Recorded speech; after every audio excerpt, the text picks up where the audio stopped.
So look around you. The people, the places, the moments, they're shaping you. Whether you realize it or not, you are being conditioned. We all are. By our environment, by our experiences, by the thoughts we think every single day. But here's something critical to understand. We can change that conditioning. We can rewrite our narrative. We can take control. The thing is, we're creatures of habit. Every day we wake up, we follow some type of routine, we think the same thoughts, we even engage in some of the same behaviors, if not all the time, some of the time or majority of the time. But have you ever really stopped to ask yourself, why do I do these things? You see, we become what we repeatedly do. We become what we repeatedly think. Every small action you take during the day forms a pattern. Those patterns are our habits, and they define our future. So ask yourself, what are your daily habits saying about you? Do they reflect growth? Do they reflect ambition? Or are they reflecting stagnation, standing still? Have you ever taken a moment to really break down your daily routine? And I'm talking about being real honest.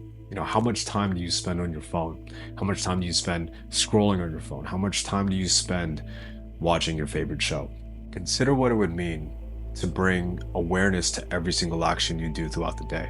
Think about the compounding effect that can have over months, years, even decades. Habits become identities if you let them. There's a saying, we become what we do. If you've heard it before, then understand it goes deeper. If you haven't, then this. We become the environments we surround ourselves with. We become the people that we hang around and influenced by. Now imagine for a moment that your life is like a garden. Every person you interact with, every place you spend your time, it's like a seed being planted. Some seeds will grow into something beautiful, something that pushes you to be better. But others, they'll choke the life out of you. They stifle your growth before it even begins. And just like a garden, your mind is susceptible to weeds. People, influences, and environments that don't nurture your growth, but instead they keep you stuck in a cycle of complacency. Think about who represents a weed in your life. It could be toxic relationships, negative self-talk, or even environments that keep you stagnant. Weeds left unchecked can take over the whole garden. So you need to pull them out. Your environment, your habits, your mental landscape, they are either nurturing your growth or they're suffocating it. Yet, so many of us fail to recognize how powerful this conditioning is. Think about it. If you surround yourself with people who settle for mediocrity, who constantly complain about their situation, or talking badly about others behind their back, it becomes that much harder for you to strive for the level of excellence that you see yourself being able to achieve.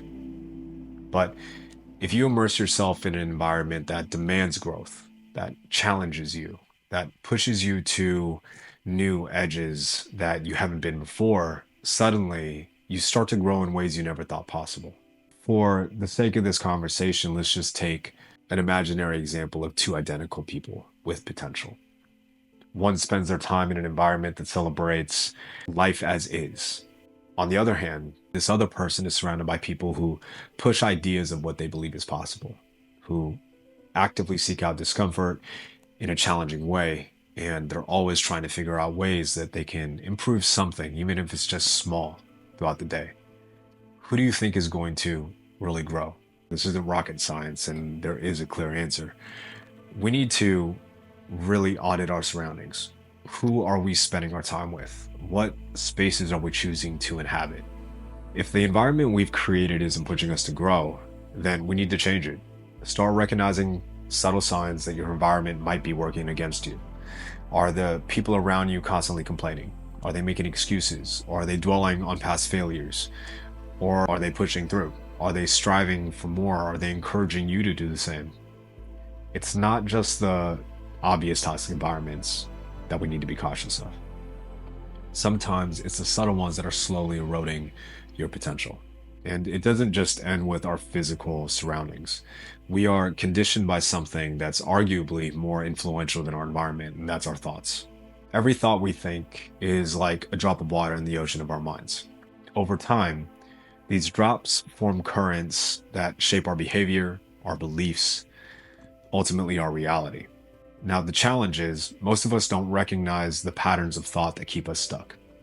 The negative self talk, the doubts, the fears, they blend into the background until they become a constant soundtrack. And so, what is your mental soundtrack saying to you? Are you reinforcing thoughts that push you toward your goals, or are you conditioning yourself to fail before you even begin? I hope you understand this. You don't have to accept those thoughts. Just as they've been conditioned into you, you can condition them out. So I know the question might be is how do we recondition our thoughts? It starts with awareness. You can't change what you don't acknowledge. Spend time every day reflecting on thoughts that you repeatedly think. Bring awareness to them. Are they helping you step towards the future you want, or are they limiting you and keeping you in a place that you're not feeling progress? Once you've identified these negative patterns, challenge them. It's going to feel uncomfortable at first, it always will, but with time, the more you challenge those limiting beliefs and replace them with thoughts that serve you, the more your mind begins to shift. You're literally rewiring your brain for growth. Studies have shown that our brains are malleable, which means that we can change. It also means that we can be influenced. And it's the thoughts, experiences, and environments you feed it constantly that shape how you respond and how you see the world. It shapes your reality. So don't get overwhelmed. Start small. The next time you catch yourself saying, I can't, stop, reframe it, ask yourself, what if I could?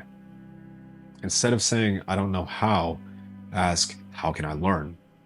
Every time you do this, you're already laying down the groundwork, a foundation of new neural pathways, literally changing the architecture of your mind. Over time, these new thoughts become your default setting. We are also conditioned by the ways we approach problems. The strategies we use to assess and solve challenges become habits. If you constantly avoid problems or delay decisions or let fear dictate your choices, you're conditioning yourself to be avoidant. This brings me to the first framework, problem-solving conditioning. So don't run from the challenge. When you're faced with a difficult problem, lean into it. Break it down into smaller, manageable parts. And the more you practice solving problems, no matter big or small, the better you will get. This builds mental resilience. This is the foundation of grit. Just like training builds physical strength or speed, problem solving is a skill. And like all skills, it improves with practice. The more you train your mind to confront challenges, the more conditioned you become to succeed. You're conditioning yourself to thrive in adversity instead of avoiding it. Now, none of this matters unless you take action. Recognizing that we are conditioned by our environment, our thoughts, and our habits is just the first step. But the real change comes when we take deliberate, consistent action to recondition ourselves. That brings me to framework 2, action-oriented growth. Start by setting specific, measurable goals. Break them into small, manageable steps. And if your goal is to improve, let's say, endurance, commit to running an extra mile every week.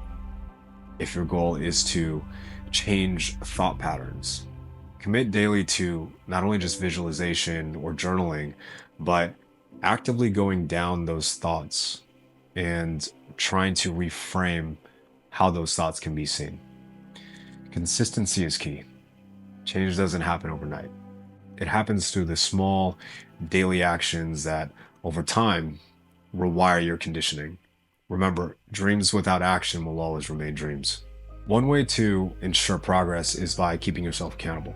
And that just means tracking your progress, whether it's in training, in something in your career, or even just personal growth and development. Each step you take builds momentum, and that momentum keeps you going even on days when your motivation fades. So remember, we are conditioned by our environment, by our thoughts, by the habits we form, but we are not prisoners to this conditioning.